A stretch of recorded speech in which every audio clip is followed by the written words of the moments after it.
And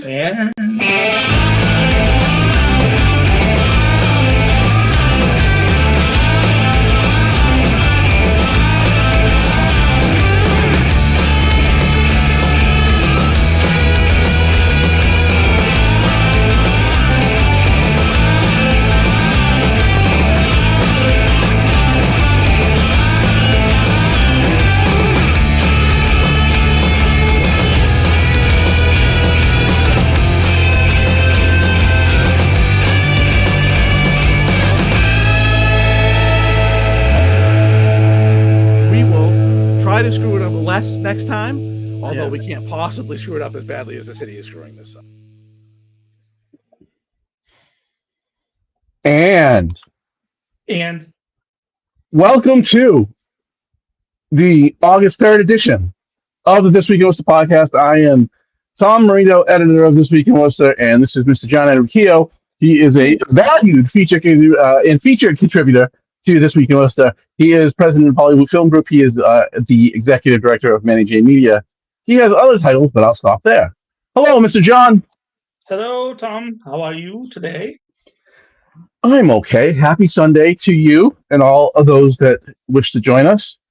I am sure the mayor, and that it is our future mayor, rather, will make an appearance in the chat, as well as many others. Thanks for joining us.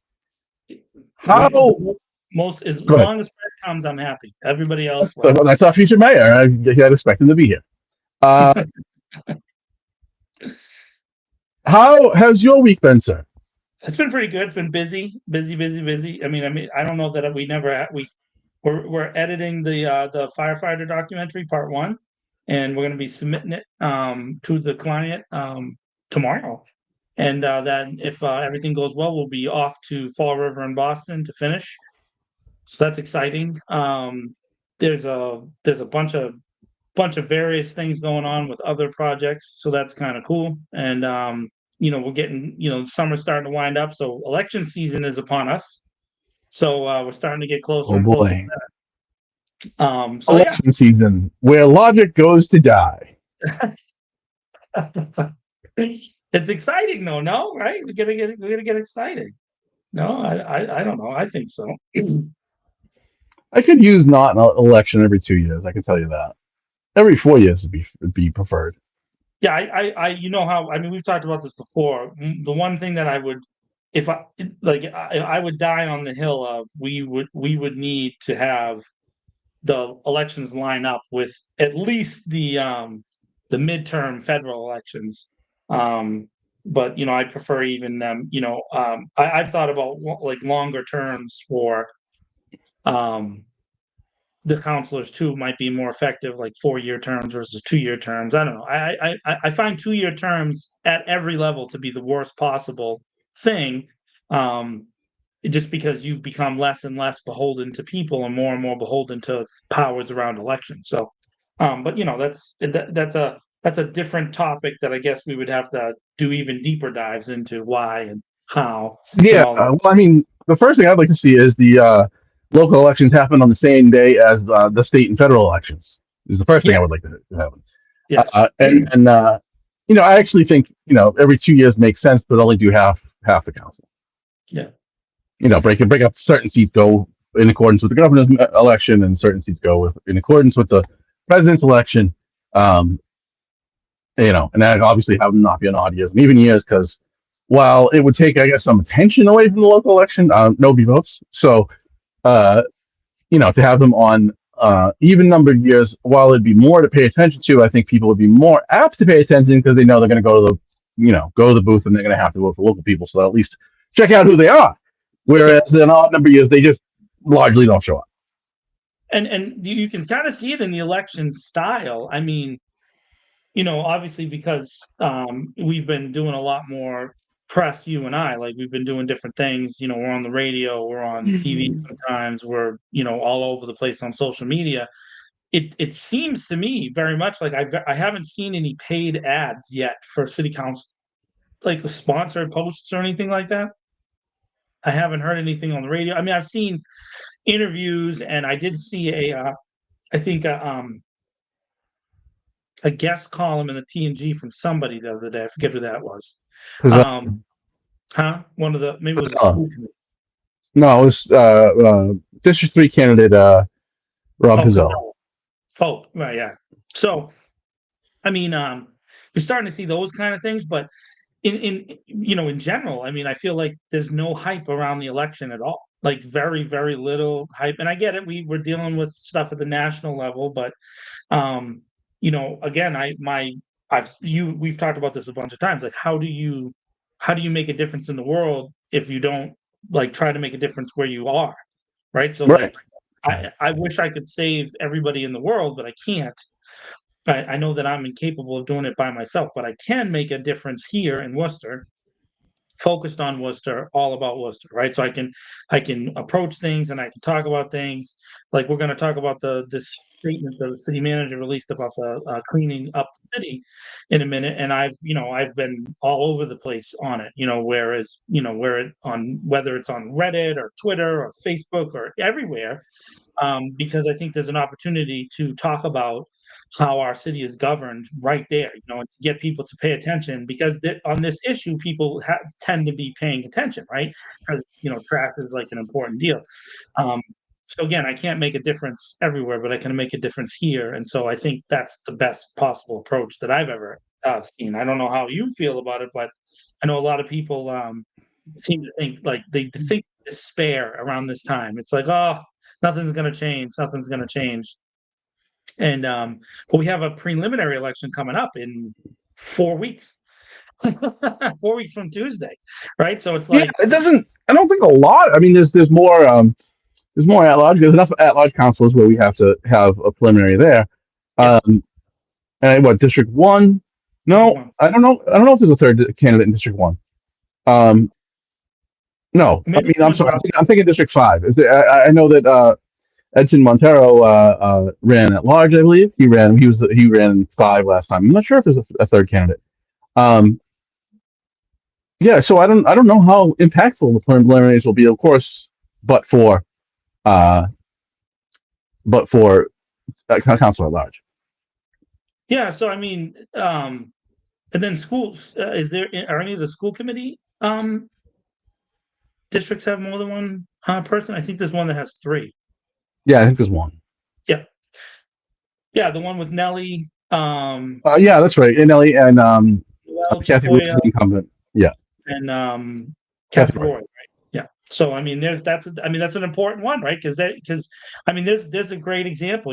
I think a lot of people don't know who Noelle is because she's relatively newcomer to city politics, and I think that between Nellie and Kathy, you have definitively different positions, right? Like significantly different, and so you would want to have excitement about that from the different groups of people that are supporting those candidates. Like what's the difference between the two, and having a third candidate come along in that race. Is kind of surprising because that race you thought was going to be between 2 people, and now it's between 3. So how's that going to affect the race? Is going to change the numbers? Is there excitement about school committee races? Are you going to get hundreds of people to come out for a preliminary? It's a lot of work, especially Yeah. when small campaigns, they have to raise a lot of money. I mean, we've seen some big money in some of the bigger names, right? But in the smaller campaigns, how do they utilize that money? And I really think that the city would benefit if these smaller races had the additional impact of being in the same year as the president, at least lining up with the presidential election, and the off year congressional elections, the midterms, so to speak. And then there's Gary Rosen, who doesn't raise any money, but never raised any money and still managed to win a whole bunch. Yeah, I mean, I see Gary now like almost every day now. He's out. He's a trooper, dude, out there in front of Price Chopper at the Yep. Park Ave in Highland. He's just And hanging out. draws a crowd. Yeah, he's got energy, dude. He's out. I'm telling you, I went for a walk the other day. I think it was on Friday, and he was out there at 8 o'clock in the morning. And then I went for another walk later that day, and he was out there at 6 o'clock at night. So he was out there. I don't know. I'm sure he took a break in between, but Gary was putting that work in. He's always done it that way, though. That's his campaign style. He has like 4 places. He goes to 4 places. Then he goes He'll start doing the media rounds at some point too. He'll do interviews and stuff like that. He mentioned that to me too. He said, "Oh, I want to do an interview with Tom." So I mean, he'll reach out. I'm sure Gary will reach out to you. Maria says he was at that block party yesterday as well. Yeah, I mean Gary's. I'll go out on a limb with this one. I'm pulling for him, but that's because I like Gary. We disagree on a whole bunch of things. We agree on some stuff, but we disagree on a whole bunch of things. But he's just a good guy. So there. Some random election talk we didn't plan on. So a little preview of the next upcoming weeks. We're going to be talking a lot of elections. Yeah, we are. So to our agenda, yes, with things can get on it. City Manager Eric Batista issued a statement this week that, I mean, I guess it could have come out anytime, right? I'm not sure what motivated them to put this out now. But the manager described the cleanliness of the city as unacceptable, and made a point to say he takes full responsibility as city manager, and we're going to do something about it. Yeah, I think it was a confluence of things that has pushed it. So obviously it came up at the last city council meeting, and then it came up at the budget hearings a bunch, the city councilors, and then at his inauguration, I guess his evaluation. I'm sorry, I misspoke there. On his evaluation, they talked about trash a lot that day. But there's been a series of videos that have been on the internet and have gotten significant views. And then there's this one guy, one guy on TikTok and then one guy on Facebook that have been really, really pushing it. So Victor Cruz with Cruz Contracting has been going around the city picking up trash, like a lot. And so good for him. And he's been consistent about it for probably the better part of a year now. He started out doing the needles, and then he had some candidates try to hop on that bandwagon, but it's really been Victor and the group that Victor has worked with consistently for almost a year. And then which is great, having a person that's a local business, Cruise Contract, and they do clean outs anyways, but he's been consistently doing it. And then on TikTok, and I don't know if you follow this guy yet, and I'm sure people have started to meet this guy. There's a young man named the Struggle Brother. I don't know if you've met him. Does a lot of live streams on TikTok. He's I believe he's still unhoused. I'm not 100% sure if he is or not, but he was unhoused when he started doing his videos, and he usually hangs out in Kelly Square and then makes his way from Kelly Square down to Main Street, and then he goes down Green and Water Street, and he's been doing a lot of videos about trash as well. So he's pointed stuff out, that like people, he has videos of people throwing stuff out of their cars in Kelly Square, which happens a lot.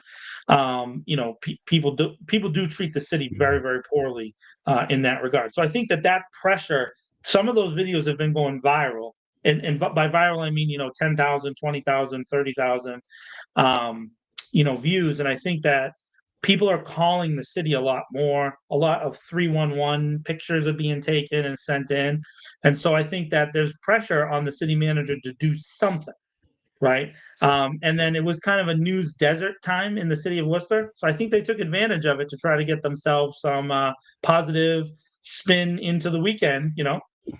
They dropped it on a Friday, as is their policy. They never drop it on a Monday.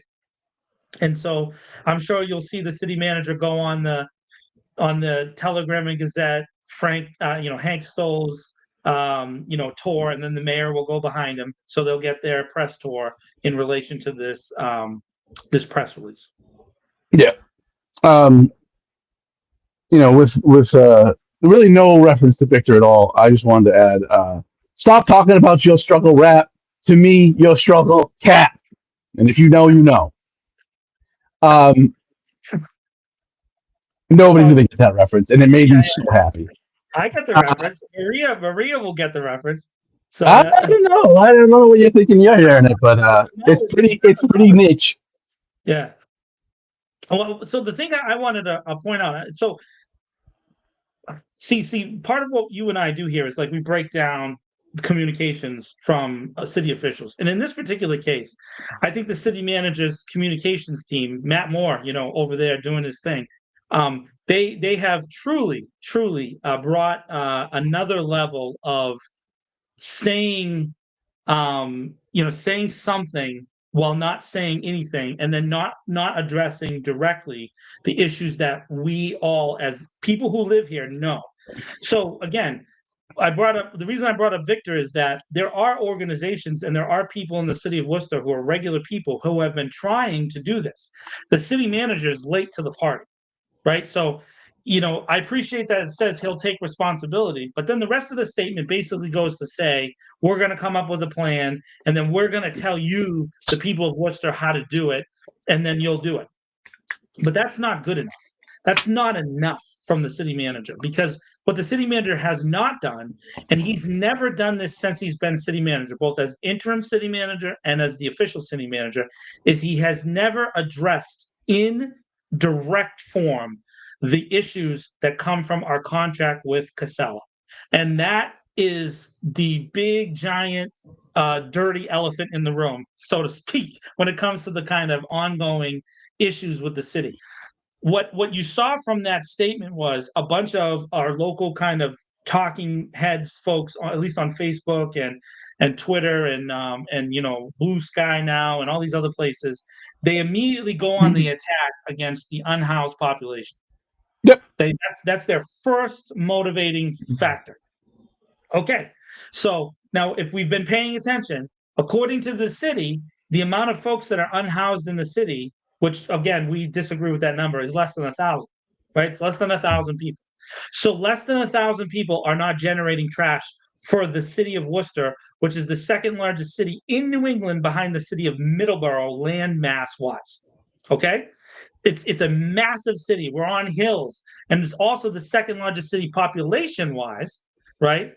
In the entire New England. So it's not this small group of people who are generating trash all over the city and have been for decades upon decades. This is not a new issue, folks. Rolling, blowing trash in the streets is literally part of what Worcester has been known for. There are books from the early part of this of last century that talk about trash in the streets of the city of Worcester. This is a common thing for a mill city, right? Same thing for Lowell, same thing for Springfield. This has been a common theme for many years. Okay, so there's that right there. All right, so now we've all complained, I think, about the stupid yellow bags. Yeah, like it's happening in the thing. They're literally the worst possible bag ever, and our residents are paying for it. While almost every municipality has moved to city branded bins where they make you use them, right? Almost everybody does it that way. Our city still has the weak, crappy yellow bags that are not designed for normal human beings' refuse, which we're all producing trash, and everybody's making trash, and we're putting it in these little bags that rip as soon as you pull them open, as soon as you touch them. It's ridiculous. It's an absolute scam, and it's a scam that's existed from the beginning of the contract until now. And the city manager has had it addressed by city councilors. So I want to give credit to some of the city councilors. Councilor George Russell has multiple times brought up these bags being trash. Jenny Pasillo has brought it up. Councilor King has brought it up. Councilor Bergman, I know he thinks that John hates everything he does, but he has addressed the bags being terrible on the floor of the city council on a repeated basis. And Councilor Calorio, who does not talk much, in some of the times that she has spoken, she has brought up the bag. So let me give credit to those councilors for bringing it up. And this city manager, in both his interim role and his permanent role, has never directly addressed the bag. It's always, we're working on it, we're in conversations with it, we're talking with our contractor, we're coming up with a study. And now again, if you go look at the post, the zero waste study, the hundreds of thousands of dollars, and it is literally the stupidest thing ever, just to address the bags. Start with the bags, because it's unfair to ask a major city, if we're calling ourselves a major city, to put bags on the street, and that is our form of trash collection, where almost the entirety of the nation has moved to bins years and years and years and years ago. And yes, I get it. I understand it. People buy their own bins. You then have to go back and forth with how heavy the bins are and dealing with the trash company and all those things. I get it. I understand that those are issues. But before we address those issues, let's either fix or get rid of the bags. So that's step one. Anybody who has put a bag out on the street has had it ripped and stuff falls out. It does. But not only that, they ask us to put the trash out like right before the morning or the night before. And so what happens in the city of Worcester, Tom, when you put out trash that has food in it in our city? Oh, well, I mean, they get ripped apart because the animals want food. Raccoons, rabbits, birds, everything. We have them in the city of Worcester. We know that. We have there's like an army of feral cats in the city of Worcester, and they're gonna go after the food. And so we're putting crappy bags out there that they're gonna get into in 5 seconds. And so it happens all the time.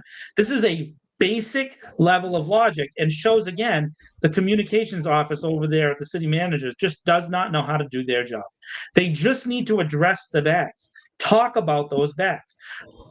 Next to that is the recycling bins, the green plastic recycling bins. Absolute garbage. And I'm not, and again, they're falling apart. Anytime a trash worker tosses them on, and I'm not even going to deal with the fact of how the trash folks from Casella work, right? It's not great. We'll deal with that later in the show. But for right now, if I grab one of those bins and I put it on the street, and I just kind of put it down lightly, it can crack. I don't have to throw it or toss it or do anything. If I just put it down, those things snap and break, and we see green plastic literally littering our city. And some of the pictures online that they've shown in relation to the city being trashed, Victor himself has taken some. You can see the green plastic from the recycling bins. And again, the issue with the needles, that's a problem. The issue with the trash, that's a problem. But the major point of trash is that we have a trash contractor who we pay millions of dollars to, and we literally are not receiving the services that we pay for. And the city manager basically wants to put out a press release that doesn't address the company and the abuses that the company has done to us. And this goes back to other city contracts with major companies where they just don't address it. Now, they'll come after the unhoused. They'll come after the citizens. And if you read this press release, go in, it's up on the city's website. Tom shared an article or shared a post with it, I think, earlier this week. But if you look at the press release, he's saying this is a matter of civic pride, as if nobody in Worcester's been doing this all along. Well, you know what, Eric? I'm not going to swear, but screw you, Eric, because this has been on the citizens' backs for years, and you have never addressed the company that screws us over every single day. This is why we need huge change in the city council, because as much as those councilors have addressed the bags on the floor of the council, and I already said their names and I gave them credit for it, they put zero public pressure on the city manager to address the company. The company, it's a corporation. It's a major corporation. And of course, Casella and their tough guy actors, right? They like to act as if they're connected to the mob. And yeah, there was a reporter in Maine who got killed. Look it up yourself. I don't have time to do the work for you. That was related to that kind of stuff. That stuff is ridiculous. Right, the woo bins. So this is a perfect example. So that was my next thing. Those new plastic woo bins that they have done to kind of sort through the trash. The city already had trash cans all around the city for years. With the bad yellow bags, people stopped using the yellow bags and tried to dump their trash into those bins. That has been a common problem. And specifically, the folks on the west side, I see you driving with your pickup trucks over to Park Avenue and trying to stuff trash in the bins. We all saw you do it for years and years and years. So then the city workers, now the DPW workers that were supposed to clear out those bins, for years they would be overflowing. We saw this. This is like a multi-decade long problem here in the city of Worcester. They'd be overflowing. All they've done with the new Woo Bin program is they've just replaced the metal bins with the plastic bins, and they're not checking them every day. They're only checking them in certain places, which again, this is related to staffing and all these other things related to public works. So now this August, in his statement, they're going to apparently bring in a bunch of contractors and try to clean the city up and get it into shape. Very interesting, right? Because haven't we talked about, Tom, how the police shift unhoused people around, usually for the colleges when the kids come back to school, and the parents and the parental weekends and all the events? This is literally the same behavior from the city manager. He's like, hey, everybody, all hands on deck. I want everybody to clean the city. We're going to spend the whole month of August, and we're all going to have civic pride. Great. Hey, Eric, how about you have civic pride before today? Because I love Worcester. Tom loves Worcester. The people that watch our show and read our posts and all that, we love the city of Worcester. We just don't like the government. It's the government. It is this kind of stuff that is absolutely maddening when you literally are doing the same things that people have gone on. Again, and I see Victor's in the chat. I'm giving Victor, a local guy, a local business owner, credit for doing the work that now Eric Batista wants to take credit for. And I'm not letting him do it. No. You get no credit with me. You're late to the party. It's a year later. These are problems that folks have been trying to address. Maria Montano's in the chat too. Over on Cambridge Street, she used to do these walks when she ran for years, even before she ran for District 4 councilor. She used to do the walks on the street on Cambridge Street and show people throwing trash on the street, right? And people dump on that intersection of Canterbury and Cambridge. I'm telling you, bro, Tom, it's unbelievable. If we set up a GoPro right there and just let it run all day, you would just see trash go. And then the last thing, I know I've been talking for a minute. We're doing the firehouse documentary, right? You can see the state of the firehouses. Go to Burning Down Doc on Facebook or Burning Down Doc on Instagram, and you can see the state of the South Division Firehouse and how those guys are having to live. But you know where the South Division Firehouse is, right? It's only how far away from it is from Polar Park. If you go to Polar Park, they have roving people everywhere picking up trash, Tom, constantly, all day long. But as soon as you get past the borders, so at the end of Rockland Truck Plaza, where Jeff and Sam Jam is doing their cleanup, right? The city and Polar Park stops putting out people to do it. So it's all dependent on volunteers. If you go down to where George's Coney Island is, right before the South, Maine South, I forgot your page, Maria, Maine South Chronicles. If you go down to where George's Coney Island is and the South Division Firehouse, people just throw trash out their windows, Tom. They just throw trash. It's unbelievable. Now, I don't know if all those people are Worcester people, because remember, we have a huge commuter city. So we have a bunch of people driving through all the time. So to have our city manager address the people as if we don't have civic pride already, it just aggravated me so much, because we have evidence of local people trying to fix this issue, and then he comes along and he's going to give us a 57-point plan and he's going to hire a consultant when the issues are so easily addressed. So easily addressed. So, well, we know the reason. The reason is because the contractor doesn't have the equipment, as far as I know, at least. But what we need, in my mind, to get to is, I think we'll probably always have the bags, because people, I don't know, they're like $85 now, but people only have, that don't have, a bunch of additional income. They need those low cost buys, right?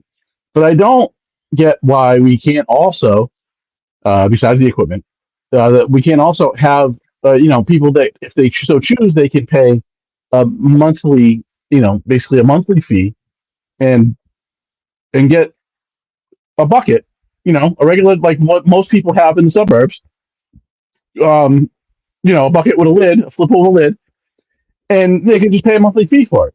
And that's how they can store their trash outside when it's ready for pickup. Um, that's, much cleaner. I'm sure a bunch of people would opt into that, right? Rather than go out and buy bags, they just have a bucket that they can pay, an equivalent fee to how many bags it would hold. And, and just do that. That would help the cleanliness aspect tremendously. And do the same thing with the recycle bins. We were supposed to have recycle bins with tops, and that never, I guess they bought them, but they didn't materialize. How can you screw up a bucket? For the love of God. I don't know, Tom. It blows my mind. And it's not like this is like a something. The way that he put out that post was like, this is the first time we've ever had this issue in the city of Worcester. And it's like, bro, oh, dude. So, and then on Worcester Reddit, by the way, and if you really truly would like to have your soul become darker, like if you want your soul to become darker, go onto Reddit and go to the Worcester Mass forum on Reddit, right? And just start reading posts. The abject end of the internet. But on Worcester Reddit, there are all these folks who just defend the city manager to the ends of the earth. Like, this is the first city manager ever to do this. No. Ed Augustus put out a statement just like this about 6 years ago. And then 10 years before that, Michael Bryan put out a statement. And the city manager's clean team isn't even Eric's idea. It was Ed Augustus's idea, and it predated him. So, and by the way, I love it. I love the idea of engaging city officials. I do find it funny that Eric doesn't go to all of the city manager's clean team events. I find that hilarious, right? So it's just like, I want to take credit for it. We'll call it the city manager's team, and I'm going to send my secretary down and have her scoop trash into a bin for a couple hours. Like, that's hilarious. But we see examples all over. I mean, reclaiming the castle now. Castle Park, it's been 3 or 4 years now that the folks down in Maine South have been putting together this event. That's local people. That's not businesses. Not government agencies. That's the local people cleaning it up. Blythewood Park, before the playground got fixed, a bunch of folks from that area went around picking it up. Victor was called out to pick up, syringes there. Elm Park, I walk there every day. Elm Park has bins, Tom, the old metal trash bins, and people still throw trash on the ground, and it's aggravating and it's all hell. And it is not the unhoused people; it's the douche joggers. I like to call him. The guy with the strap. He's got like the strap on, and he's got all that stuff. He's got the water bottle. He's got the 6 things. He's wearing the shorts that are like 7 inches too short. The guy. There's a bunch of these dudes in Worcester. That guy, he's always throwing his little pods on the ground and his little energy drinks, the little teeny tiny ones, which you can only buy at Whole Foods. And they cost $83. That guy is a huge contributor to the trash of the city. Because I walk, and yeah, I'm not skinny. I'm never going to be skinny. I'm a big dude, and I have to bend down and pick up his little can and throw it in the trash can. Douche joggers. Those are the worst people ever. They're worse than douche bikers. There's like a ranking system. It's douche joggers and douche bikers right underneath them, and then douche drivers. We all know the group of people. I could go into a whole theory. Maybe I'll write up a theory and give all the rankings about why different people doing different things are douches. But for real, we see that those are the folks who throw trash on the ground all the time. They're eating their little energy thing and they throw the wrapper on the side, even though there's a bin 5 feet away. There's literally a bin 5 feet away. It drives me nuts. And I know it drives everybody else nuts. And yes, we all know that the unhoused have an issue. Yes, they're living in the parks. Yep, they are. They're living in the parks. And yep, they're moving their stuff or they're leaving their stuff. And oftentimes they generate trash as well. But again, they're not the driving factor behind all of this stuff. Because the police doesn't let them live near Indian Lake, right? Everybody watching the show, conservative, liberal, in the middle. How is the trash getting to Indian Lake? Because they don't let the unhoused live down there. They send a bulldozer anytime someone goes near Indian Lake, right? Bro, they had a sign go up. They wanted to install a billboard, and the entire city almost shut down because the Indian Lake people. And listen, Carl Gomes and what's his name, Steven, the other guy, the Indian Lake watershed people. Great, good job for you. Proud of you. Awesome. But the whole city turned their eyes to you as soon as a billboard got thrown up. Meanwhile, along the 290 corridor, there's 75 billboards, some of them older than 100 years old, with paper falling down that are just sitting there, not being ever thought about or cleaned. Rockland Trust Plaza is a perfect example. Jeff has this billboard that's hanging out right there. No one's ever decided to take the paper off of it that was put there in 1955. It's just sitting there looking ugly. Yet somehow the city manager is going to address this with contractors and specialists and a bunch more meetings. And so I'm just telling you, people, in the end, this guy is not the leader that we thought he was supposed to be. And this is a microcosm of that event. The last thing is, if you remember when he was still the assistant city manager and the green street lights, do you guys all remember the green street lights? They put those 2 lights up when they were building Polar Park. You may or may not remember that I got into it with both him and Ed Augustus over this green street light program, because they said that they were putting the lights in place to make it safer to walk under the Green Street Bridge for people who are going to Polar Park. Okay, in the 2.5 years since, or 3 years since then, Tom, do most people walk to Polar Park using Green Street, or do they go to the front of the stadium? It turns out most people go to the front of the stadium, or they park somewhere along Green Street or Water Street or Harding Street, and they sneak down and they try to walk over that way. They get in the way with parking all the time, and the city parking mavens are ranking up the parking tickets for everybody.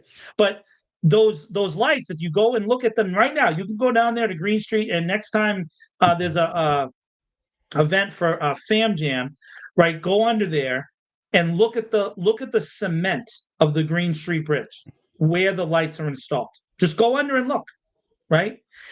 What you're going to see is Eric Batista, at the time assistant city manager, doesn't care about the cleanliness of the city of Worcester because he installed those lights into holes that are still falling down to this day because they do not care.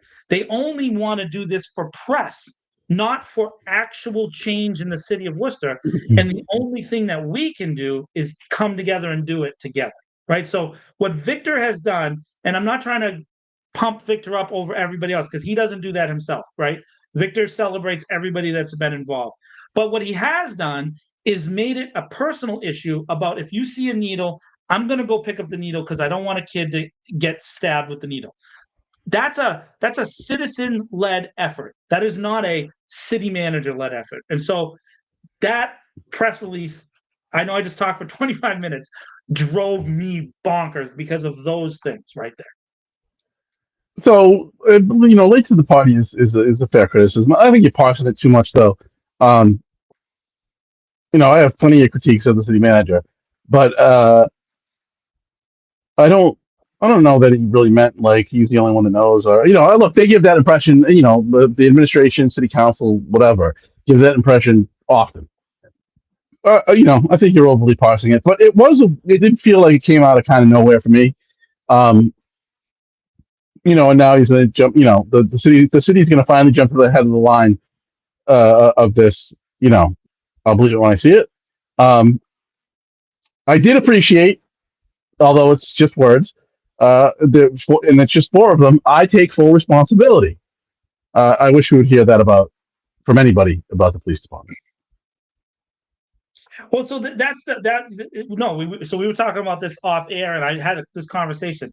So he takes full responsibility for the trash. That's awesome. How about I'm not even going to hit the police, Tom. How about full responsibility for the fact that South Division Firehouse, the busiest fire station in New England, was built in 1959. And when they go to the bathroom downstairs, they don't have tiles on the floor. and there's water coming up when they're going to the bathroom. The firefighters. I'm not even getting into the police, because you know how if we go down the police road, it'll be 1,000 hours, and we're gonna like really dig in. But how about taking responsibility for that? Take responsibility for that. How about the cable contract that has been stealing millions of dollars from the people of Worcester for literally 30 years? Take responsibility for that. No. I'm going to take responsibility now for the trash. But he doesn't put responsibility where it belongs, which is on Casella, the contractor we have paid and contracted with to do this job. And they don't do their job. They should be criticized in public by him. That is the key. It doesn't matter if there's a random message somewhere that's leaked to the press. It's so important that he uses that position to fight for the people of Worcester. Otherwise, he doesn't deserve that position. That position should be about fighting for the people. I get it. It's an executive level position. That's what the executive does. It's a bully pulpit, because our mayor is a ceremonial mayor. He has no authority like that. Eric Batista is supposed to be fighting for the people of Worcester. And on this topic, he's not. He's not. He's kind of blaming you. He's kind of being like, I mean, you got to have civic pride, people. All right. His his job is to please the board of directors, as some city councilors have described themselves, in corporate terms, which is bang my head against the wall, but it's another topic. He's going to placate them, not the city, and that's the flaw in the system. Yeah, again, but when were the city councilors talking about this recently? I mean, it comes up, every so often. As you said, a lot of people talk about the bags, at least, but I'm with you.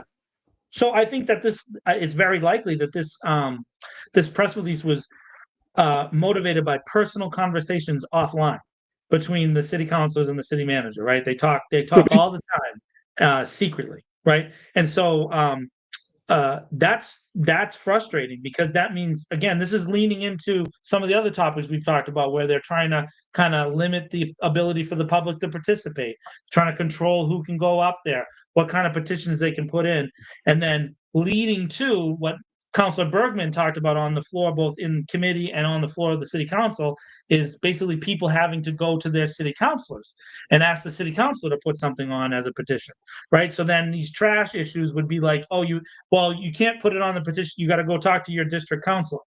But we already know that they don't take care of district in the same way. Let me give credit to Louis Ojeda. I saw that they started to do some of the side streets on Main Street. They actually started to do some of the paving, right? That's totally a credit to City Councilor Ojeda, who, if you go back to Barbara, when Barbara was the city councilor, she was arguing for it then, right? Her sign's still up there. She couldn't get it done. And now you have Louis, who's been able to get it done. Big time credit to him. That alone is probably going to really affect the election this year, that he's been able to get some of those those side streets in particular repaved, because they've been arguing. This is something when Maria was running, they talked about this. This is something when Sarai was council, they just couldn't get it done. So the district issue leads you to believe that the city manager won't respond to districts in the same way, right? That they do. One of the big complaints about District 5 is that somehow Attell has gotten too much attention for her district, and everybody's complaining. I don't get it, guys. Like, I can't figure out where you're going. I don't understand. It's like, oh, they're paying too much attention to District 5. We don't want that anymore. Yeah, it's whatever's convenient politically for whoever is speaking at the time. Yeah, I'm being a little funny, but I'm just saying that is something that it comes up. And so, again, we have a track record now. There's a database that I've been building over the past couple of years. And, at some point I'm working on it with Tom. There'll be like a way for other people to get access to that database, where you can show when you sent an email to a city councilor and they didn't respond, or you put a phone call in and they didn't respond. And I have several of the current sitting city councilors who just don't respond to people unless they're in a certain neighborhood. And that's just a fact. Mo Bergman famously said at one of his campaign events, I don't campaign in District 4. So that's something that he said out loud. And we know about that. And that's a common theme among the at-large councilors. Not all of them, not every single one of them, but that District 4 has been kind of like the stepchild of the city. So when it comes to this trash issue, are they going to also respond to District 4? Turns out no. Castle Park, that's run by regular people. Who's the lady who Maria? Who's the lady who painted the street on Main South there? Janessa? Is it Janessa? She led the painting of the streets, right? They had already done some of those all over. That wasn't a city-led effort. That was a person-led effort, Tom. So you see that their behavior is very much for people who are doing things behind closed doors. And if you complain out loud, well, they'll just ignore you because they just don't care. They just don't care.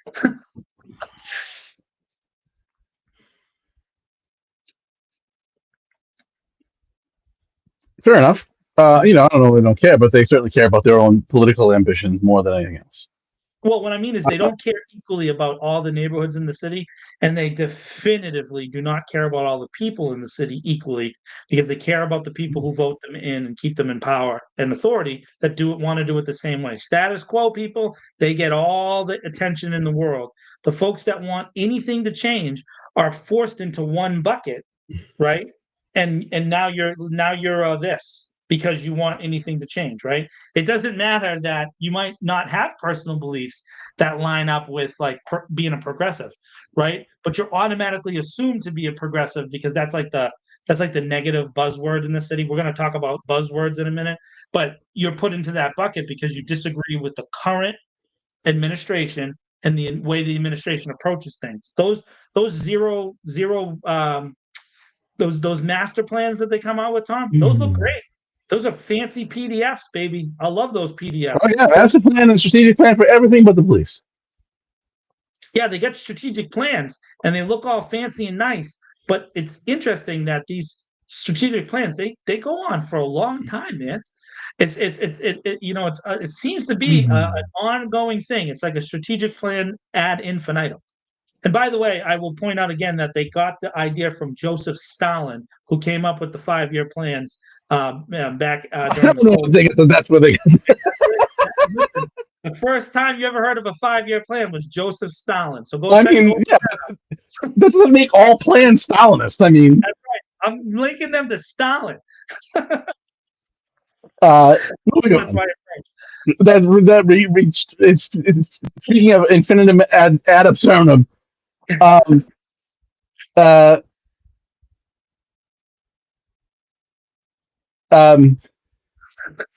I hope that Maria. I hope that these will get some love as well. Yeah, that bridge, that walking bridge. She's so right about that bridge. It's disgusting. They just shut it down. The CEO of the Worcester Regional Chamber of Commerce, that's former mayor and former Lieutenant Governor Tim Murray, made some comments about this week in Worcester on talking to the Commonwealth with Hank Stills this week. Now, I did not. Wait, before you do this, everybody in the chat, I just want you to know how famous Tom Marino is that Tim Murray has to say things about Tom Marino on Hank Stolz's show. He can't ever talk to us in person, even though we see him 15 times a month. But he's gonna go on Hank Stolz's show and talk about Tom Marino. Everybody in the chat, congratulations. Let's see some clap emojis for Tom Marino being famous, so famous that Tim Murray has to go on the Hank Stolz show to talk about him. Okay, I'm sorry. Go ahead. Yeah, nobody should care. And so, I would. So, first of all, I want to say I did not see the segment, and Ben or Hank, well, it would be Ben, hasn't cut the segment and put it on their, on their online stuff. So I have not heard it. So I'm going on secondhand information. From what I understand, he didn't really go in. But what I guess prompted him to say something was that in my story about the silly grocery store dispute or discussion that happened at City Council, I talked about, because one councilor said, well, we have the food hub, and that's gonna do something about a food desert in Lincoln Square. or Lincoln Plaza rather. It won't.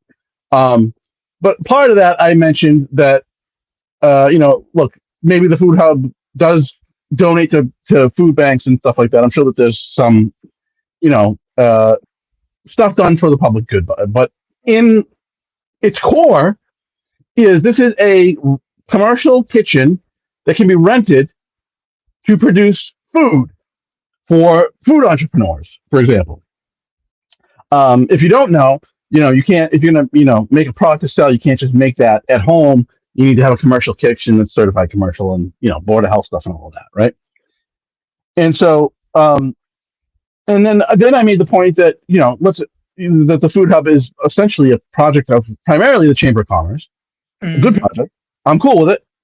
But let's remember that the Chamber of Commerce is basically a business lobbyist group. It is there to advocate on behalf of its members, which are business people. Yeah. Okay.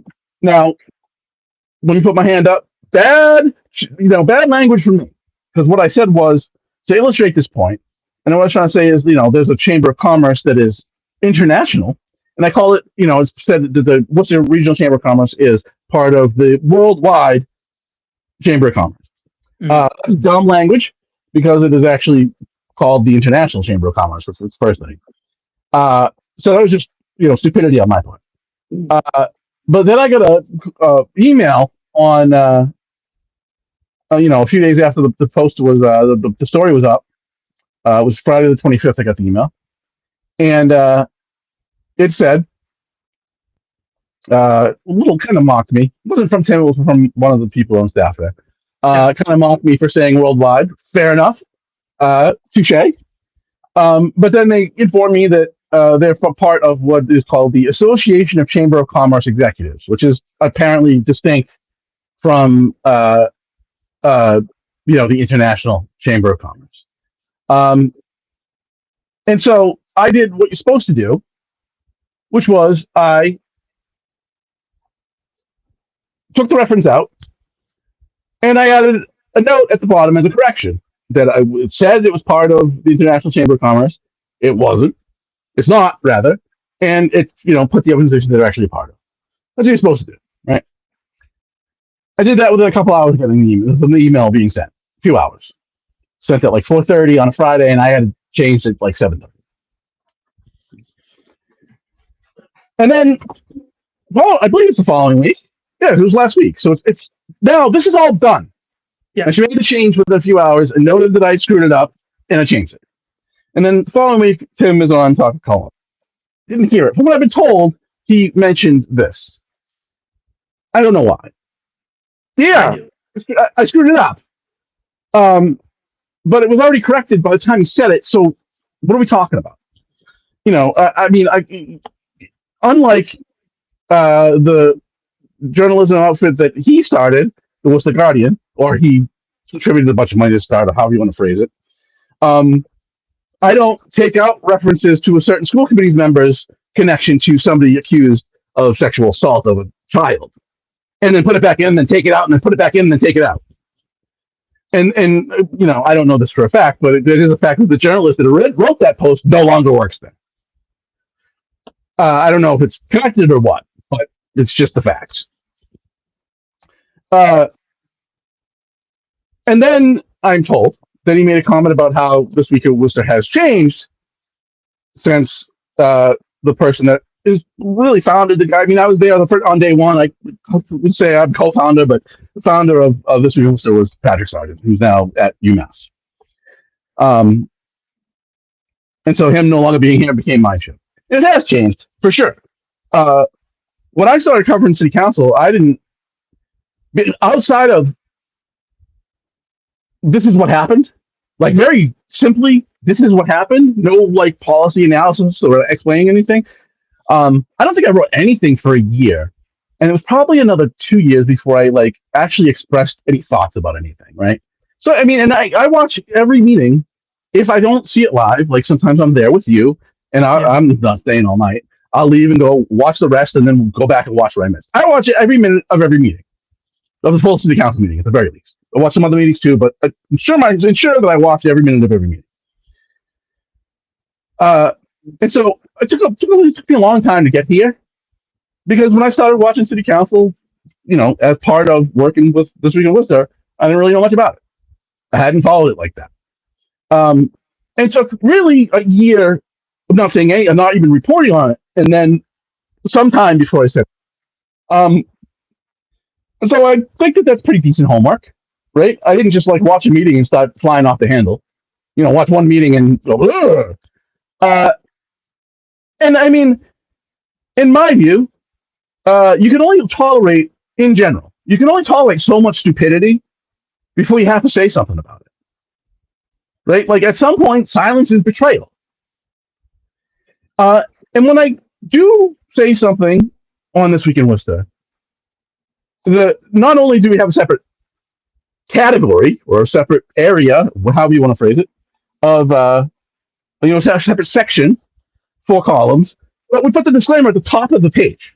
So the first thing you see when you get to the page is the picture, headline, and then this disclaimer, which says basically this is in our column section, and you're going to find analysis and/or opinion here. Right. So right at the top. Most places put it at the bottom. That's not a criticism. In most places, that's just what I decided to do.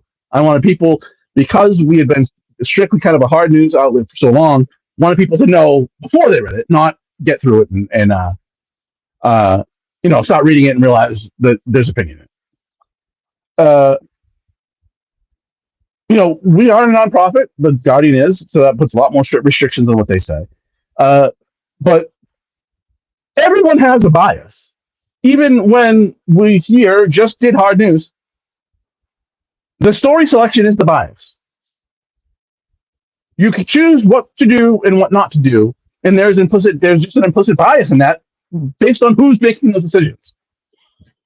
And the Guardian, to say that the Guardian doesn't have that would be that bias, the story selection bias, would be silly. Everyone has that bias that publishes news. So I don't know what the point of this was. It was pretty soft from what I understand. Again, I didn't hear it.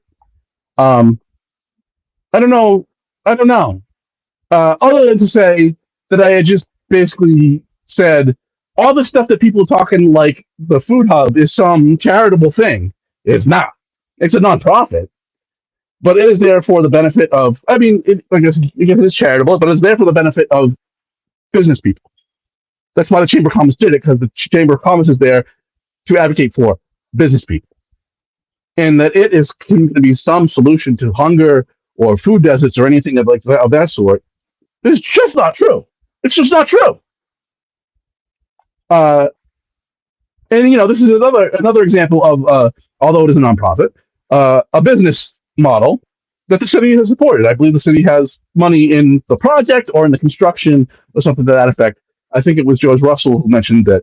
That's where this all comes from. Is George Russell mentioned in that meeting about the grocery stores? What about the food hub? The city supports that, so it's supporting it in some way. So I just wanted to mention it and provide a response. I'm not going to go in because he didn't go in. I'm never afraid of a war of words, but next moves on you, Tim. So this is connected to the last topic that I had, which is related to just some things that I've heard Hank say and Ray Mariano say on a regular basis in relation to us, but also they criticize Bill Shaner, they've criticized Manny. They've criticized Suzanne, which I don't understand why they're criticizing Suzanne. I don't get that at all. But they've made this phrase up now and Hank does this. And I love Hank. You know how I feel about Hank, but Hank uses this phrase now where he says citizen journalist or like opinion-based journalism versus fact-based journalism.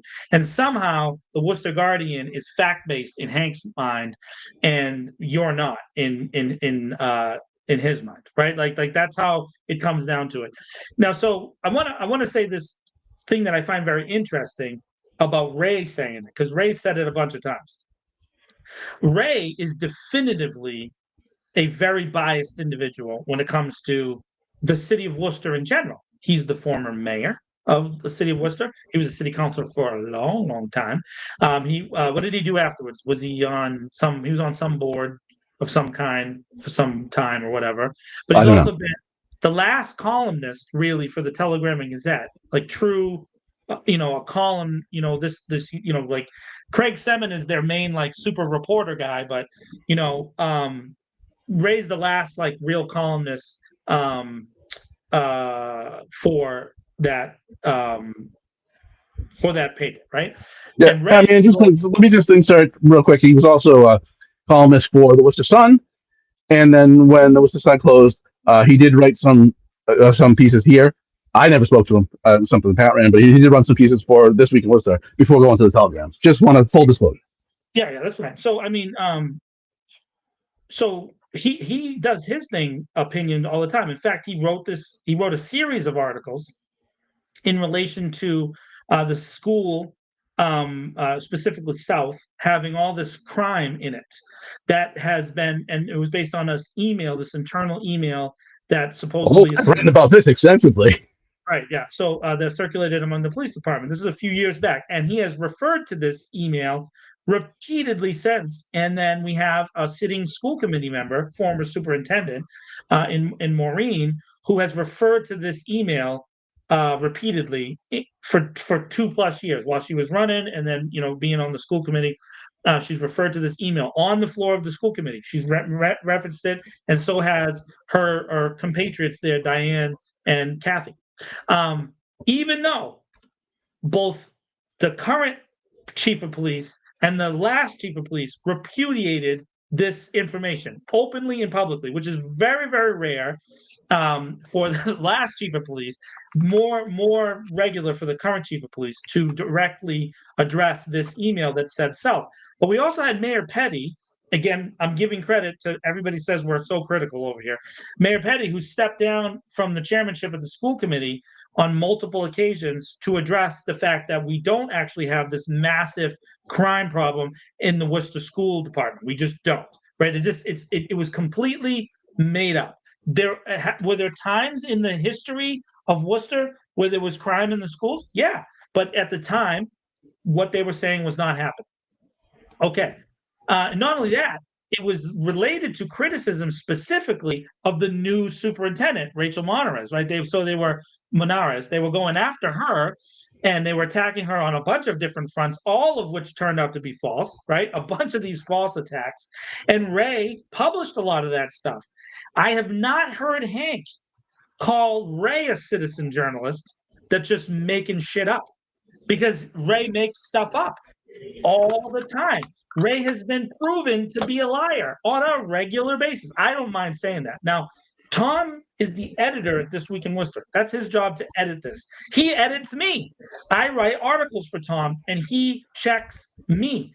There have been things that I've said, and I'll say this. I have said things in some of my columns about regular people in Worcester that have not made it to the website. Because Tom has said, no, we're not doing that.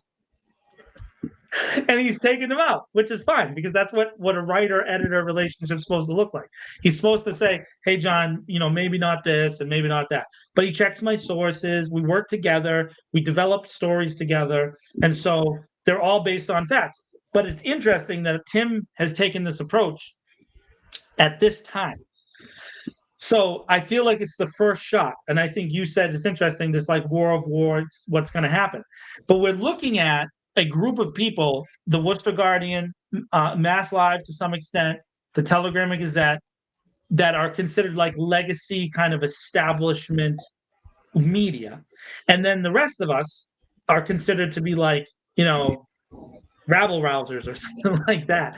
And because our opinions happen to be different than the opinions of the establishment, we're not given the same credibility as journalists as the rest of them have. So let me just real quickly talk about me, John Edward Keel. Okay, I've been published for 30 years, literally, since I was a child. I started being published when I was a young man. That's my lifelong dream has always been a writer. I've talked about it before. Jimmy Olsen, Superman's best friend, was a reporter. I always thought he was a cool character, and that was kind of my dream. My mom used to write for an attorney. She inspired me to write. I've talked about the book that she wrote that she hasn't finished. It's always been that as my dream. So I have my bona fides as a writer.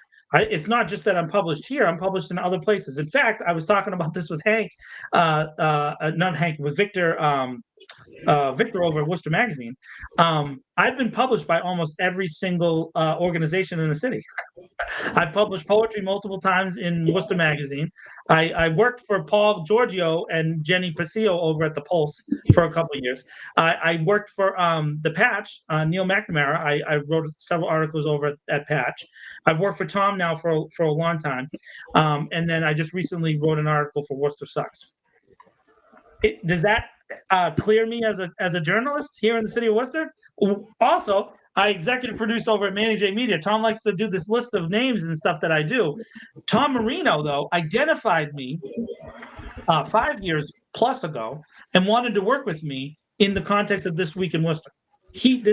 So I'm here. You have to give credit to Tom for my work with This Week in Worcester.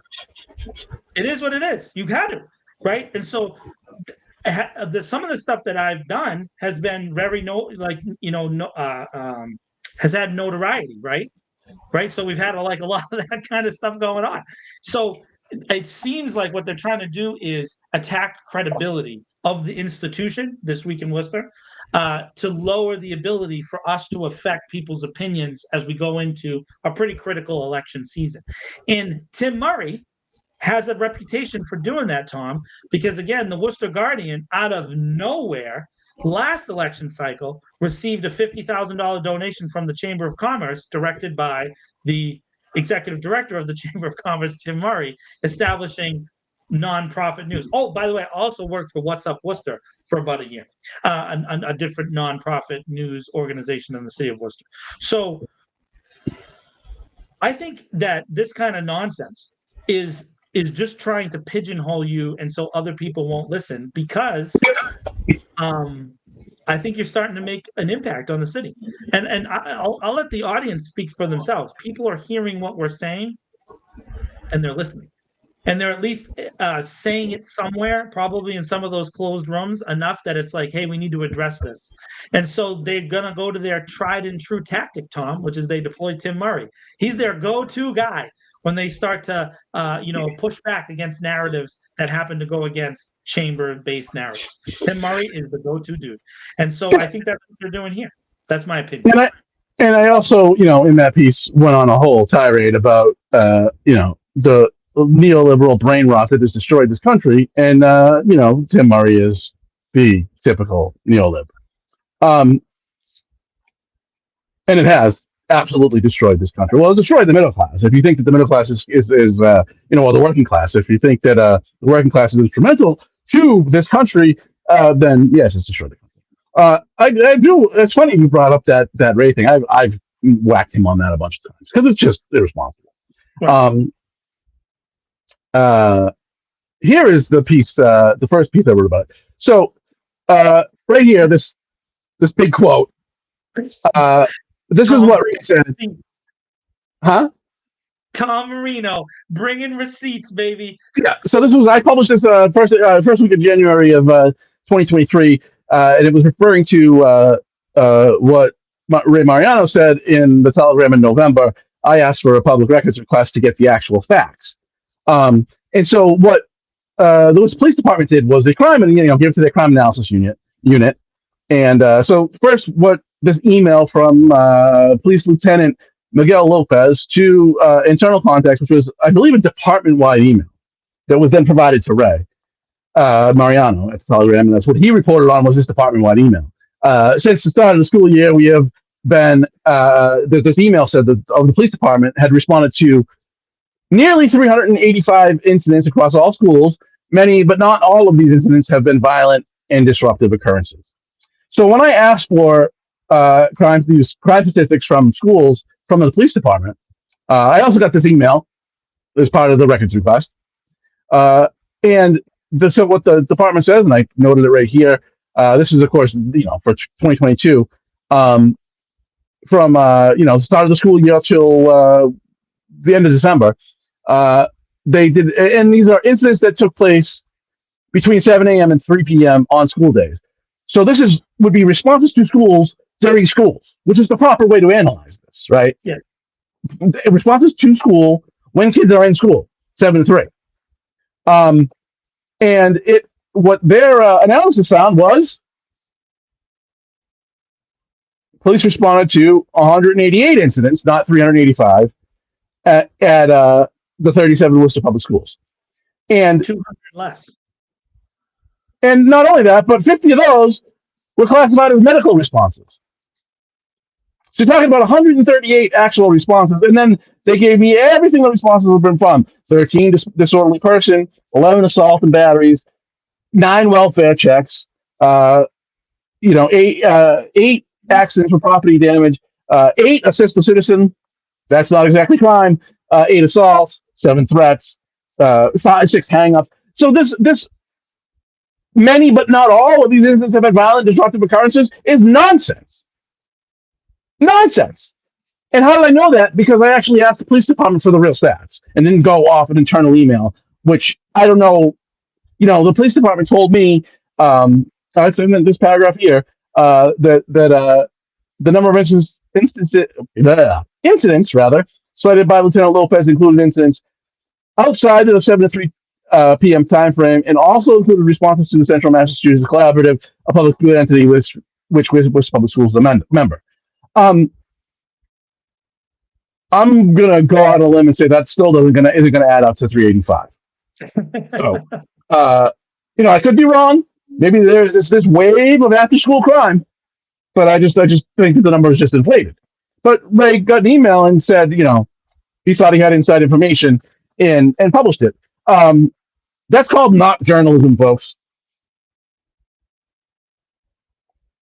And look, Ray deserves some credit. Recently, he wrote a piece about protests, and that I was shocked that he wrote. But nonetheless, deserves credit. He wrote a piece about protests at City Hall and said this is nothing new. And actually described, during a dispute with one of the police unions, that officers came in uniform, armed, and stood behind city councilors as they sat at their desks, which is a crazy intimidation tactic. And I'm surprised he wrote it. Yeah, crazy. This was, many years ago. Yeah. And so, I kind of agree. I guess. Look, if somebody's providing information, even if it's in opinion form, but it's providing information, when I do columns, I usually do probably what people find is an obnoxious amount of background. So I'm trying to set up my argument, right? So here are the facts, and this is, that I'm considering to my conclusion, right? I think I did that for the vast majority of that piece that kind of came off of the stuff about grocery stores. So, yeah, interesting. You kind of the common knowledge, if you will, would be, they wouldn't mention you if they thought you were relevant. So no. So that was my final conclusion, Tom, was we made it, bro, because they are paying attention to the things that we say so much that now they're like trying to push back against things, because some of the things that we say, people hear and go back to them and go, hey, what's up with this? What's up with that? What's up with this thing going on? I'm not going to mention the city councilor's name, but Manny had an interaction with a city councilor on Saturday at a community event, and that city councilor was like livid with I guess I assume it's me that they're livid with, and just saying like, does he ever stop? And the answer is no. Nope. No, I don't stop, and I'm not gonna stop. And it doesn't matter if the election doesn't change anything. I'm going to just keep going. And I think that part of the reason I work with Tom is because that's how Tom is, right? Just like with Manny J Media, why Manny? Because that's Manny. Leanne, why? That's Leanne. Tommy Dwyer, why? Because that's what they do. This is the people that I've decided to work with in my professional career, in the media, in film and all that, and each one of them in a different way just keeps going, and then they give me motivation to do the same thing. You think I wasn't writing every single week like I am now, but part of the reason I do that is because Tom encourages me.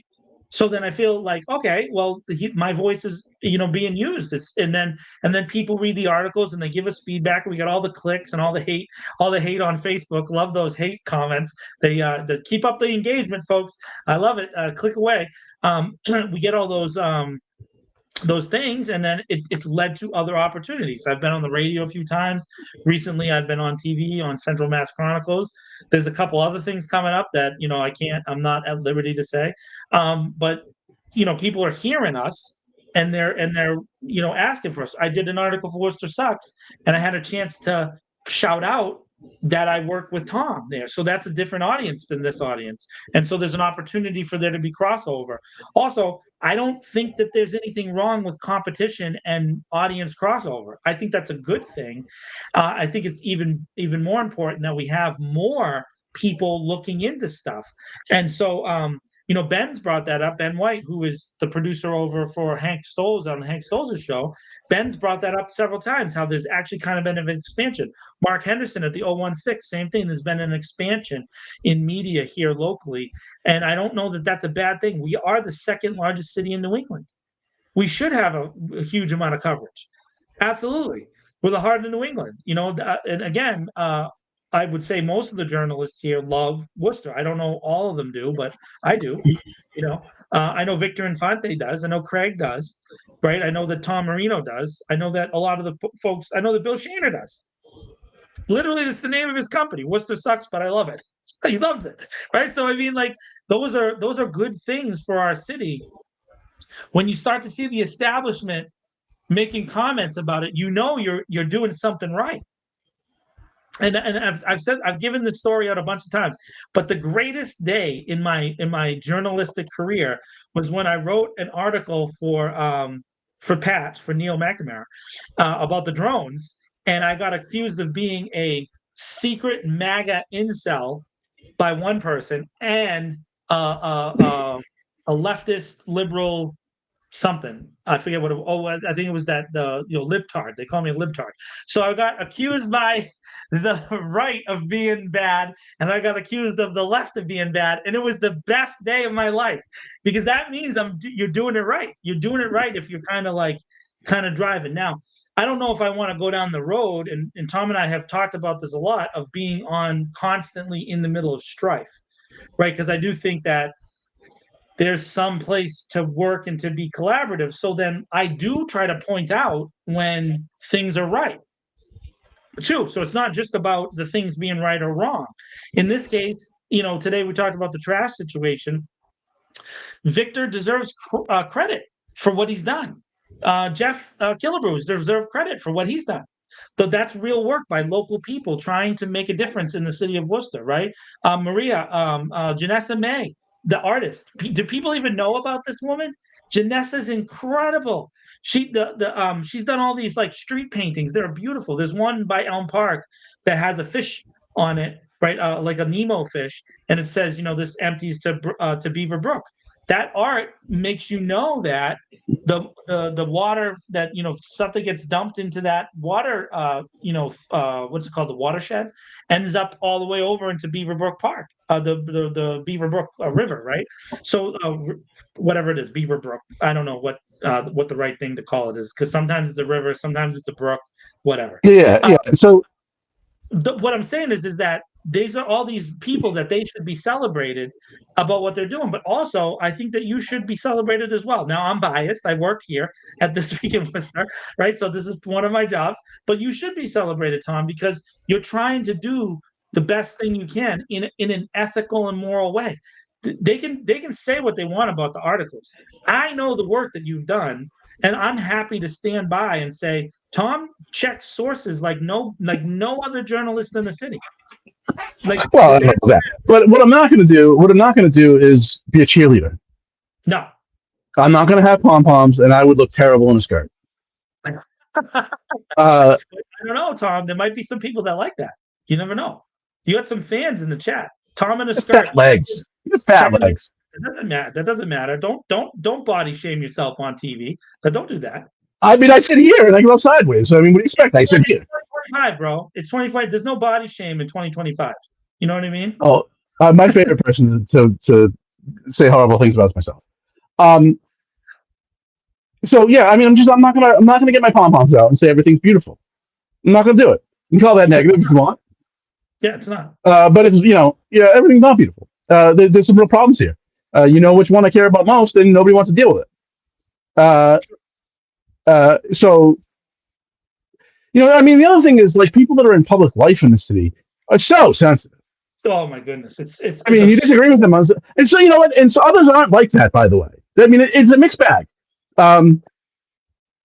Councilor Mo Bergman, who I said it here many times, I constantly say to Mo, someday we'll find something we agree on. We disagree on most everything. We are very different people, but different political animals.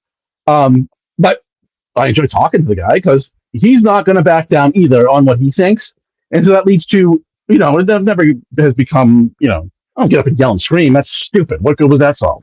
But it's a spirited discussion that I always find engaging. Others. I'll just say it.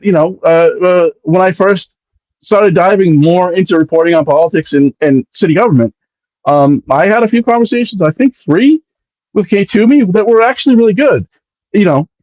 Seemed to appreciate that I wasn't pulling punches and was respectfully putting my perspective forward, although our perspectives were diametrically opposed, obviously, right, especially on police matters. And then I wrote something about the public safety committee that she chairs, and now I might as well be dead to her. Yeah, and yeah. When we were it was very interesting too, and to back that up, when we were doing when we were at the city council meeting that got shut down because of the protest, Kate came over to talk to me, and we talked for a little bit, and then Tom tried to say one thing to her, and she just left.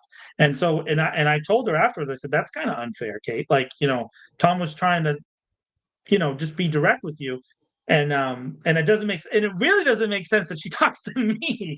I don't understand that, but okay, I guess I'm maybe it's because I'm Irish and you're Italian. Maybe that's what it is.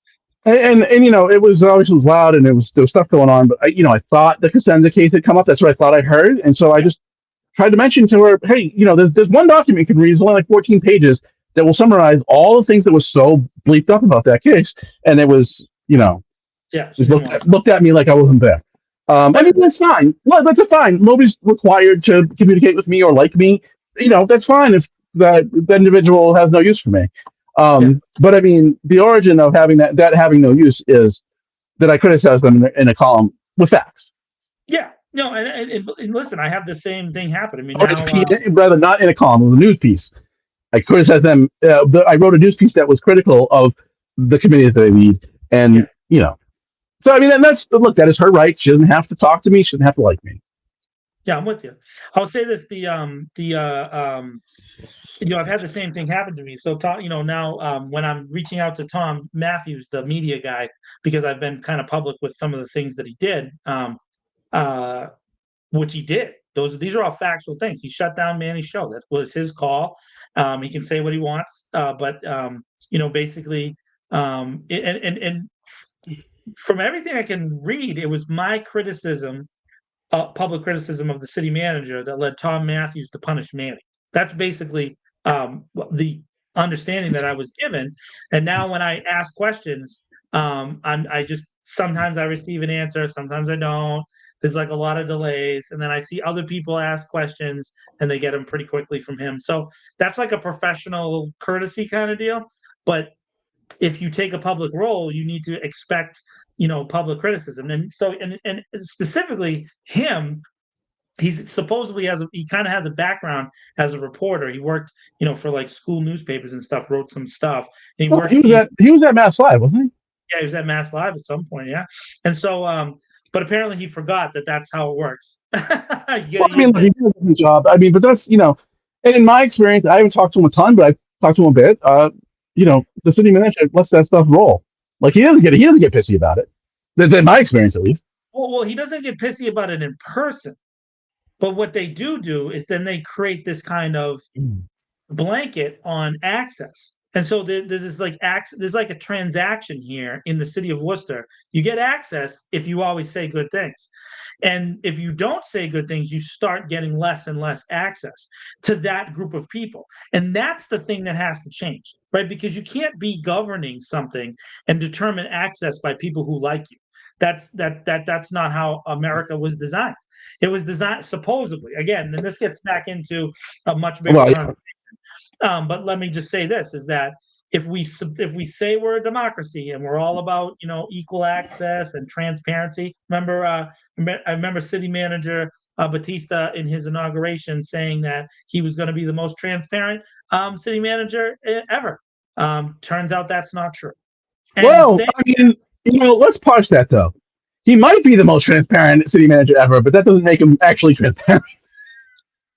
Well, I don't know that he is. I think that I think that Ed was much more transparent. I just think that and Ed was much more available. Now Ed likes himself a TV and he likes himself a newspaper article. You know what I mean? So Yeah.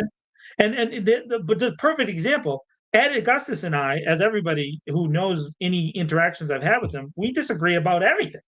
All the time. But he never didn't talk to me. He always talked to me, and so always he was a source, and admitted that publicly. Good for him. But that's transparency, like talking to people, talking to reporters that aren't just the favored nation reporters at like the TNG, Mass Live, Spectrum, News One. Although maybe, I don't know if the Spectrum News One people realize by throwing me on Central Mass Chronicles, they're going to start to be considered a rogue agent. maybe I didn't even think of that angle. Yeah, that's interesting. Hey, maybe check this out, Tom. Maybe Charter Spectrum is trying to soften the blow with me. So they're like, hey, maybe you should put John on TV, and then we won't have to deal with him so much on the cable contract side. And the answer to that is, I'm just going to go out on a limb and say that the cable contract will not come up on that show. Maybe not. But if I have a chance, I'll bring it up. Don't care. Don't care. and if you do, it will not make air. Long hair, don't care. Yeah. So, yeah, I just wanted to mention that. I mean, it's not, fireworks. I don't desire a war of words with mostly anybody, but certainly if I'm going to say things, I'm going to respond to them. So that's my response to that. And also just want to mention, because I feel like I don't mention it enough, every Wednesday I am on Talk of the Commonwealth with Hank Stoltz at 8 a.m. with my friend Mark Henderson of the 016.com, which for a show called The Rundown. We talk about top stories of the week. It's fire. It's fire.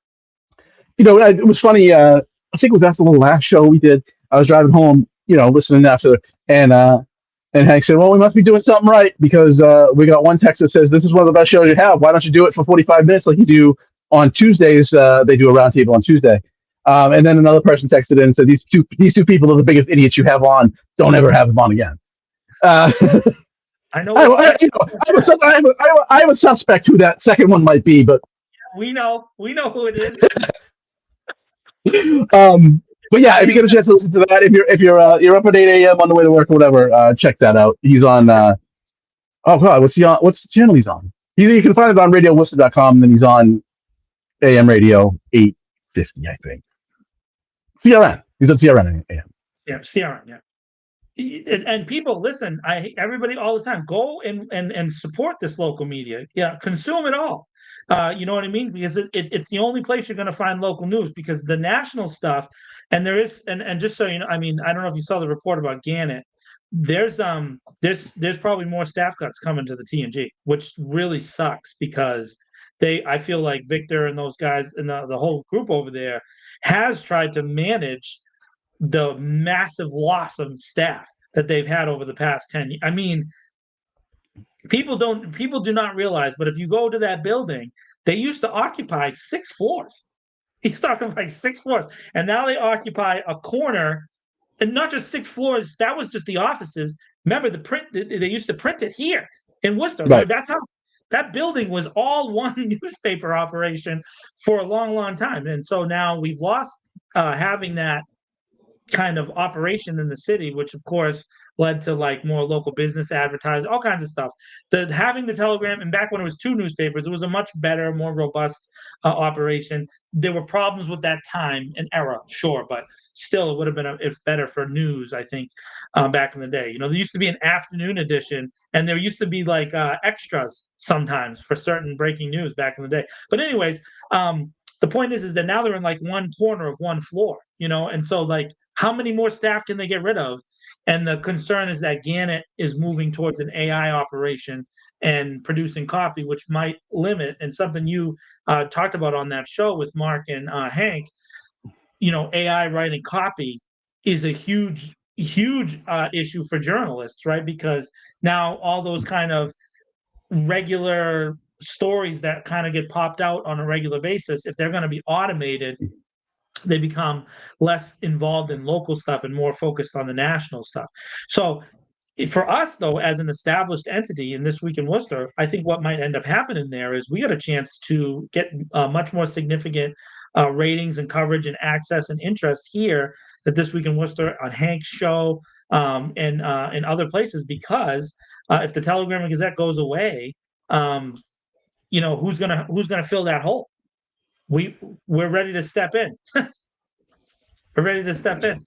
There's opportunities to write articles here if you're interested. Folks that watch the show, there's opportunities, and we give opportunities to anybody. There was several. We've reached out to several people from the police department, both retired and current police officers, to write articles for us, but they haven't taken us up on the challenge yet. But we'll continue to offer up complete, and we've you've seen a couple of Tom's had a few different guest articles. I brought a couple people who are Tom Dwyer and Kevin Brunton, both actors, who wrote their own piece.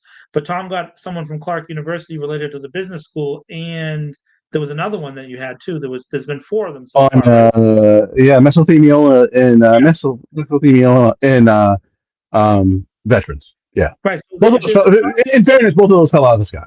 They contacted me. But they, from what I understand, they heard you talk about being open to people writing articles, and so that's a good thing. So if someone who's watching, you're interested in writing an article, all that Tom will do is edit it for grammar, right? And then obviously, if you say, well, you can't threaten anybody. Yeah, there's no guarantees that will run. How about that? We'll just leave it there. I can't guarantee you that everything you said will run. For a million reasons, but difference in perspective is not one of them. So hey, Freddie Nathan, if you want to write an article, maybe you should step your game up, kid. I actually just want to give credit to Future Man, Freddie Nathan. I missed it whenever he sent it, but he mentioned going back to Ray Mariano that he was also executive director of the Worcester Housing Authority. Oh, that's right. Which I knew, I had forgotten. I forgot. Yeah, that's like one of those landing spots that you go to when you after you do your run as mayor and city manager, you end up as that. That's like a handoff job. It's a nice little handoff action happening in the city. So that's our spiel for the day. Yeah. If there's feel free. How about this? That's something we probably should say more. If there's anything you want us to talk about in the future, please feel free to be in touch, and we'll work it in. And otherwise, let's go to John's favorite part of the show. Well, this is where I would agree with Mr. Murray about your disinformation campaign. Because this is not just my favorite part of the show, it's everybody's favorite part of the show. And that's when I asked Tom about his favorite things. We have lots of things. We've had some viewers submitted favorite things lists over the past year. Diners and who was your favorite rapper? Yeah, Maria, we know who your favorite rapper is. It's Black Thought. We all know that. Blah blah blah. It's always the same. He's killing the greatest rapper ever. Oh, it's so good. It's so good. And on top of that, go listen to Coast Contra on YouTube. Okay, go. Yeah, Coast Contra, big good stuff. Good stuff. So you know what? I haven't done this yet, and I was actually prompted by someone the other day, and I will give them credit. I have not asked you, Tom, what your favorite park in the city is, which is shocking.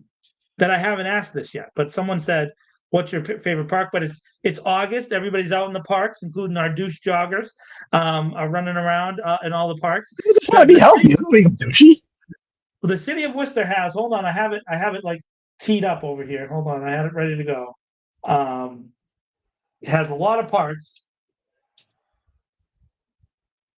There are 61 parks within the city of Worcester, Tom. And they're almost all managed by the city. There are 4 parks: Green Hill Park, Institute Park, Elm Park, and I'm going to forget the last one. That are all on the Federal Register. There's 4 of them out of the 61. No, this is easy for me. It's Elm Park, one because of where it's situated, right? It's like smack in the city. It's kind of just there's a sidewalk and then there's a park. It's kind of easy for me. Right? Because it's like on a fairly right on Park Ave, it's on a fairly major city street. Then there's just a park. Yeah, it is. It's a great park. It's a jewel. Love it. Big fan of Elm Park. I was there yesterday for the like lanterns thing. They did that lantern festival. They float the little lanterns in Elm Park. I love that park. But there's a lot of great parks in the city. Just tremendous stuff. I think I'm pretty sure its National Night Out is maybe Tuesday, which is usually at Institute Park. That's when all the law enforcement agencies get together. No, it's usually at it's not usually at Institute Park. It's somewhere else this year though. University Park? I forget. I'll have something on it. Every year I try to do all the national nights out to the local and where they are. I'm going this year. I'm going to try to get Louis Evangelides to admit he's running for governor. I'm on my way over there. I'm gonna put pressure on tall Lou to give us breaking news. Crystal Park. It's at Crystal Park. Yeah. Oh wow. Yeah. That's interesting because it's usually not. It's usually I forget what park now, but it's usually not there. So Crystal Park is just interesting because of the way where you can park is interesting. But anyways, which of course is an issue for a city in general. Parking is so. One of the things that happened. So Elm Park, I was walking around last night. Love Elm Park, it's my favorite. But on Russell Street, which is that little street that kind of goes between Elm and Highland, that you can cut into the parking lot if you want to cheat into Price Chopper. That road, they put down the big whatchamacallit, the big speed humps. They put down 2 of the speed humps. So I watch all the time. I walk there by myself, and then sometimes I walk with Leanne when she comes to the office, right? And people fly down Russell Street, just like absolute, it's insane how fast people drive in front, except on Sundays when there is a church at the Greek Orthodox Church. They don't mess around with the Greeks. They don't be driving fast by the Greeks. don't do that. But they put the speed humps. And so there's these kids that got the bikes and the little scooter bikes all over the city. So they've been hitting air over the humps the last couple of days. And one kid got some serious air, and he did not land well. It did not go well for him. Well, we hope he's all right. Yeah, so I hope he was fine. He got up afterwards, but he had a couple of scrapes on the old legs from hitting it. But yeah, I'm an Elm Park guy.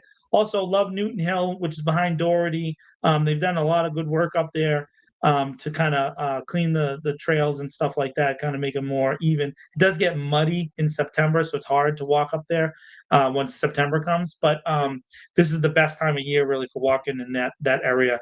And then Institute Park, Castle Park. I mean, I just love the city. Green Hill Park is amazing.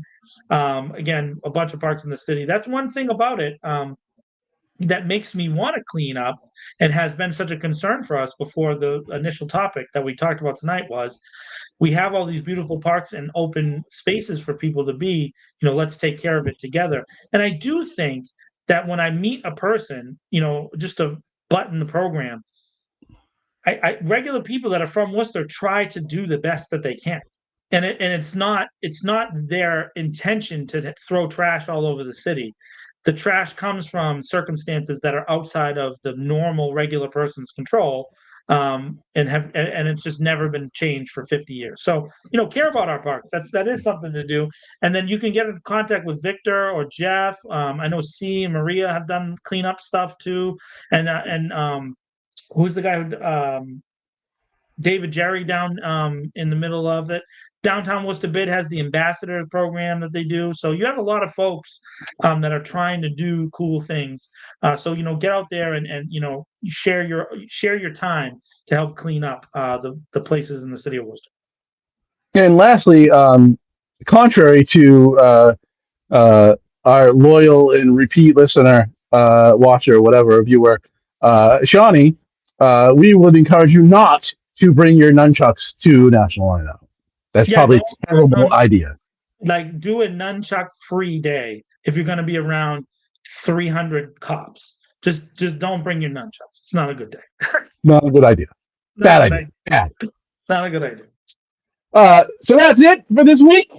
I hope you enjoyed. Thank you for jumping in the chat, participating. If you could, please, if you're capable of, please on whatever platform you're watching on, please give a like. And this is a reminder to myself to get the thing up. You should be able to find the audio version of this podcast you can find it on Spotify and some other areas. Not Apple, because I'm getting runaround from their system, but it will get it up on Apple. You'll be able to listen to it. Share. You can go to Spotify and some other places right now. Yeah, and then share the articles, guys. Go to those articles. Share them in the groups. Click on them. Go like them. Go argue with people in the footnotes. It brings up more opportunities for us to continue to grow and to give other people opportunities. There's some things coming up. This Week in Worcester has plans for some expansion things happening. Maybe, hopefully, global domination. Global domination. This Week in Worcester. Worcester takes over the world. All right. It's getting weird. Everybody have a great week. Whatever you're doing, crush it. And we will be here next Sunday at 8:30, where we will try to screw it up less than. Till then, have a great week. 3 weeks in a row under 2 hours. That's what I'm talking about, bro. Life gets simpler when there's no city council. All right. Have a great week.